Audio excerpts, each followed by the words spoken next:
What's up, beautiful people? Welcome back to my channel. Today I am talking about banking options while living abroad. So disclaimer, I'm talking banking, not investments, because if you want to talk investments, that's a whole other topic, and banking is just one small part of potential investment. So on today's video, I'm going to be sharing with you 4 different types of banks that you should consider when you're living abroad, and then I'm going to share with you which type of banks I recommend depending on what type of expat you are.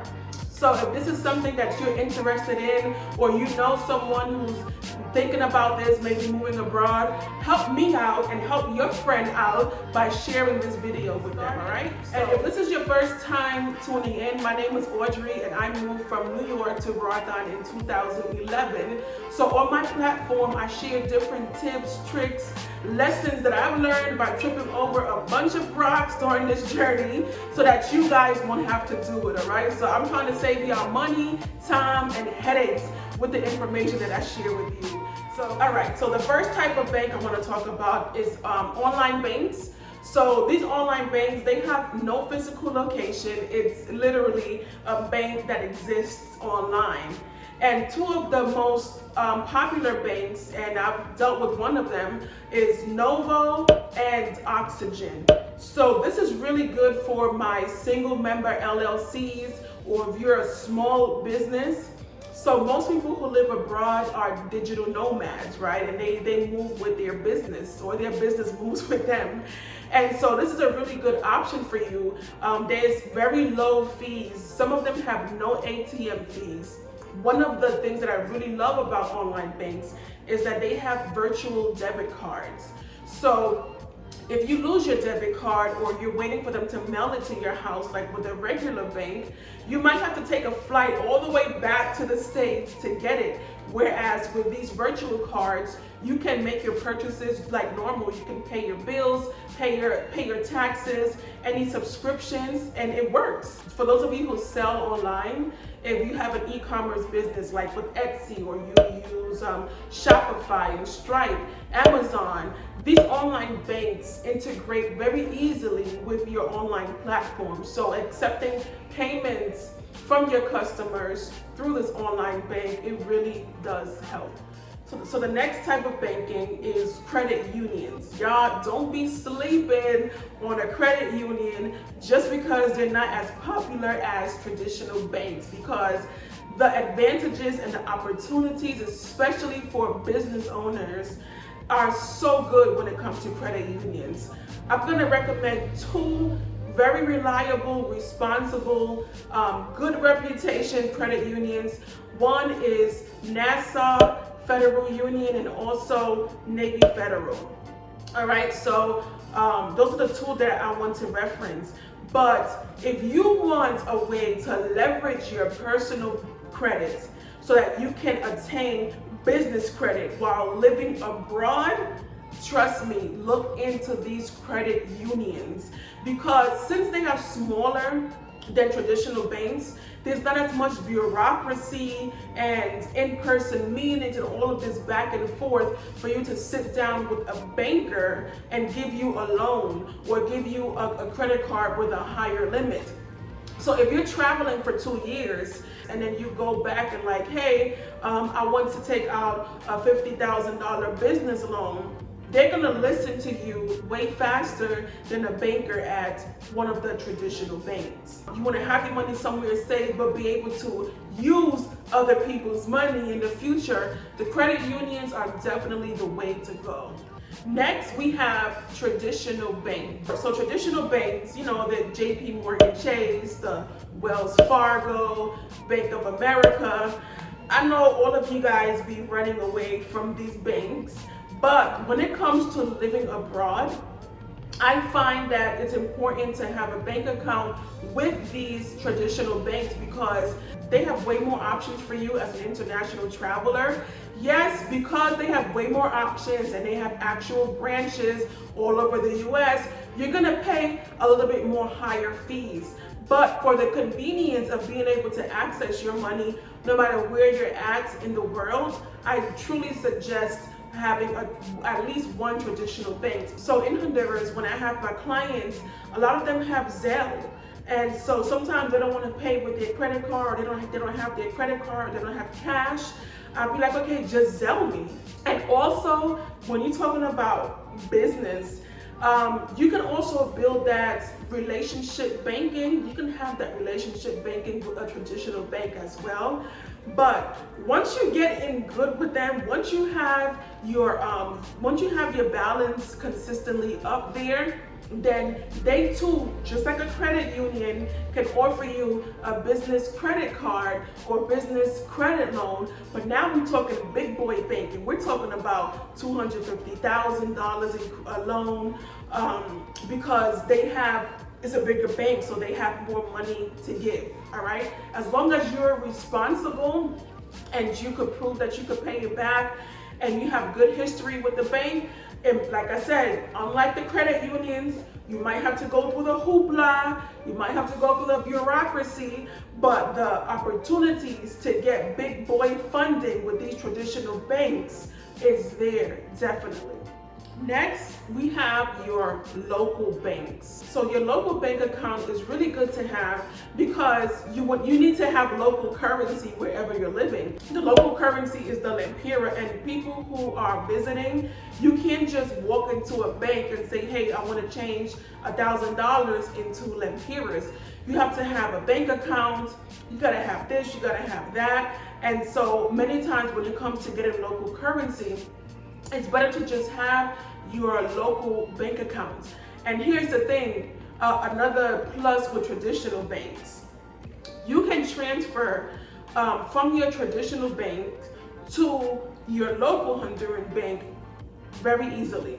So if you're retired and you have X amount of money coming in, let's say you want to transfer every month, you want to transfer $2,000 into your local bank account, into your Honduran bank account, you're gonna pay, for example, with Chase, it's only $40 that you're paying to transfer $2,000 every month. Whereas if you don't have this local bank account, you have your debit card, but those debit card fees, those international fees could be for $8 to $10 per transaction. So in 1 month, if you want to take out $2,000 and the limit is only $250, and every time you take out $250, they charge you like $10, those transaction fees, they start to add up. Plus, it's safer to have your money in a local bank account than to try and change money with somebody on the corner, because you don't know if that money is legit. Another plus to having a local bank account, it helps you to keep on your budget when you're living abroad. I'm going to live off of $3,000 a month, and every month I'm gonna deposit this $3,000 to my Honduran bank account, and that is my limit. If I surpass it, that's it. I'm not gonna go into my US bank account to take the money out. So it also helps you to separate your money so you can organize it and live on a budget. With the local bank account, you want to get the Chase and the Wells Fargo and Bank of America level of banks in the country that you're in. Because, for example, in Honduras, I would bank with Banco Atlántida, even though they got some drama going on right now. But just to give you an example, right? One of the most responsible banks historically, Banco Atlántida, you have Ficosa, you have Back Programmatic, the list goes on. It's like 3 or 4 of them. I would bank with them because they're the most secure banks here in Honduras. And also, if you if you have an online business, if you're into e-commerce, you can link your PayPal debit card from this local bank into your PayPal. So if you're running a business in another country and you accept payments through PayPal, your money can go directly into your Honduran bank account or wherever you're at in the world, and that way you save on transaction fees, transferring money back and forth from your US bank account to your local bank account. Disclaimer, just because you have a local bank account does not mean that you don't have to report your income to the IRS. Yes, I'm sorry.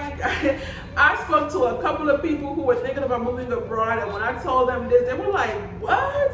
I thought I could hide my money from Uncle Sam. No, Uncle Sam done caught on to people who want to leave the United States and take advantage, all right? So when you open up a bank account, for example, in Honduras, if you're a US citizen and you open up a bank account at one of the local banks, you're gonna have to fill out one of those IRS forms. And that means that if you have more than 5,000 US dollars in your bank account, that income has to be reported to the IRS. All right, so sorry to be the bearer of bad news, but you can't hide your money. So, to conclude, I want to tell you which banks I recommend depending on what type of expat you are. So if you're a permanent expat, like you done left and you don't want to come back to the US, like I'm out, that's it, I'm done, I highly recommend combining online banking, the online banks, with the local bank, because you're the type of person that you're not going to go back to the US, so it doesn't make sense to have a bank account with a traditional bank, because any transaction, if you have any emergencies, you're gonna have to fly back to the US to deal with that. Whereas with the online banks, they don't have any branches that you could walk in person, so you just, email or phone call to get your situation solved. But it's always good to have a bank account where you can have your US dollars and it's not connected to the country that you decided to live in. You never know, right? It's good to have option A and option B. And you definitely want to have a local bank account because that's where you live now. So that's where you're going to be paying your bills. That's where you're going to be shopping. So it doesn't make sense for you every week or every day to be transferring money and paying all these fees when you could just once a month, or if you have a job or a business at this other country, have the money go into there and that'll be your spending money because this is your new home. If you're a part-time expat, you're going to be back and forth between the United States and the country where you're visiting. I truly recommend a combination of, you can have a credit union or a traditional bank, but I also recommend having a local bank. Many people who live abroad, they think about building houses or opening up businesses. If you have children, so you put them in school or you put them in programs, you're going to be more involved in the day-to-day life of that country where you live in. So you want to have a local bank account, again, to pay your bills there, to pay for these services, so you won't always have to dip into your US bank account and pay all of these fees. But because you go back and forth to the US, you're gonna have to keep your US bank account nice and happy, especially like I said, if your long-term goal is to get business credit or you want to leverage your personal credit to get business credit. The United States doesn't care about the money you have in Honduras. They care about the money you have in your US bank account or credit union. And last but not least, if you're a digital nomad, if you're on the move every couple of months, changing countries and going back and forth to the US to visit your family and keep up with your business affairs there, I truly recommend having your US traditional bank account and your online bank. It doesn't make sense to have a local bank account because you're moving so much.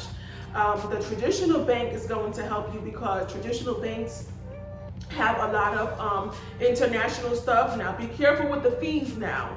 That's all I'm going to tell you, but this is why I say have a mix between traditional and online banking, because some of the online bankings, they have less international fees than your traditional banking.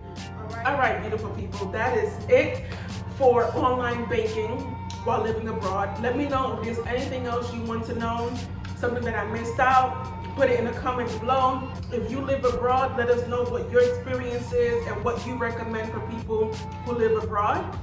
And thank y'all so much for watching, all right? Don't forget to subscribe now. Hit that button.